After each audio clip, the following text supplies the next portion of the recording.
តែចិត្តស្រឡាញ់ការងារពេក្បែរឃុំបន្ទាយឆ្មារស់ក្នុងមិនទប់តូចចង្អៀត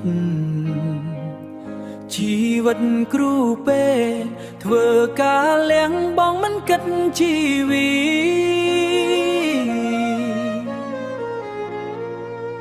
ក្រោយល្ងាចចប់ពីការងារទៅពេលល្ងាចក្រោយពីការងារទៅបងអង្គុយក្បែរផ្លូវក្រោមដើមកុកគីចៃដនថ្ងៃមួយបានជួបនារីបេះដូងវក់វីលងស្នេហ៍ធ្លេងបាក់សីបងដូចសំលេងបាក់សីបងក៏ហ៊ានសុំស្រឡាញ់ស្រីហើយចរណៃក៏ព្រមកាន់ដៃបងដែរថ្ងៃដែលមាននាងនៅក្បែរខ្លួនភូមិស្ងាត់សូនប្រែជាកង់ក្ដៅបាក់សាបាក់សីធ្លាប់តែសោកសៅឥឡូវបែរជាស្រស់បំប្រងទៅវិញអូនធ្លាប់អង្គុយចាំបងមកបន្ទុំពេកពេលបងហត់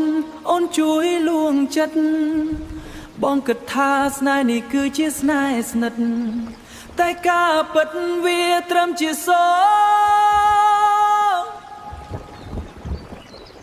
ថ្ងៃមួយអូនបានដើរចេញទៅ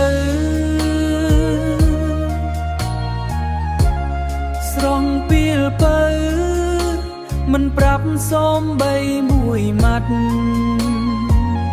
ទុកឲ្យបងឈរមើលផ្លូវស្ងាត់ជាមួយទឹកភ្នែកជាមួយទឹកភ្នែកស្រក់មិនដឹងខ្លួន